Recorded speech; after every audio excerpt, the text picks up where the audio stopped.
Hello, magandang araw. Ito po ulit si Doc Mark at ang pag-uusapan naman natin ngayon ay tungkol sa blood chemistry. At parte po ng blood chemistry, madalas nakikita ninyo ay ang fasting blood sugar and HbA1c. Kasama rin dito ay ang lipid profile, liver function test, BUN creatinine at kung ano-ano pang ibang test. Pero sa episode na ito, ang ating pag-uusapan lamang ay ang fasting blood sugar o FBS na tinatawag at HbA1c. Ito po ulit ang lab notes at sa episode na ito, i-guide ko kayo sa ganitong klaseng procedure. So FBS stands for fasting blood sugar. Ngayon dito natin malaman yung asukal o level ng asukal ng ating pangatawan. Ganon din ang HbA1c. Ang HbA1c naman ay tinatawag na average. Kung ano the past 3 months ang inyong blood sugar. Ginagamit ito para malaman kung kayo ba ay may diabetes o wala. So ano ba kung may expect natin pag sinabi ng doktor sa atin na tayo magpapa-FBS o HbA1c? Ngayon, tulad ng CBC o blood test, ganun din ang procedure.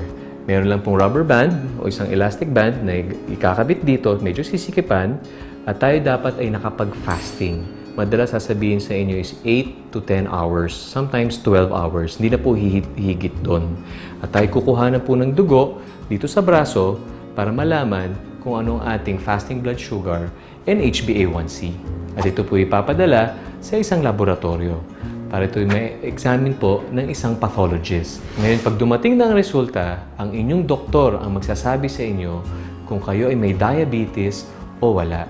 Kung kayo kailangan bang maggamot o hindi.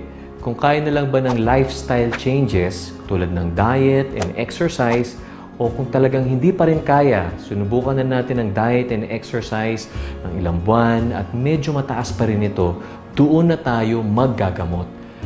Pero hiling ko lang, wag po kayo mismo ang bibili over the counter at magsa-start ng inyong gamot. Dahil meron din pong mga side effects o komplikasyon na hindi nyo alam. Kaya inyong doktor lang ang dapat mag-prescribe nito kung kailangan man. Sana marami po kayo natutunan dito sa episode tungkol sa FBS and HbA1c. Ito ang Lab Notes, hatid sa inyo ng tamang alaga dahil gusto namin gumaling kayo, aalagaan namin kayo.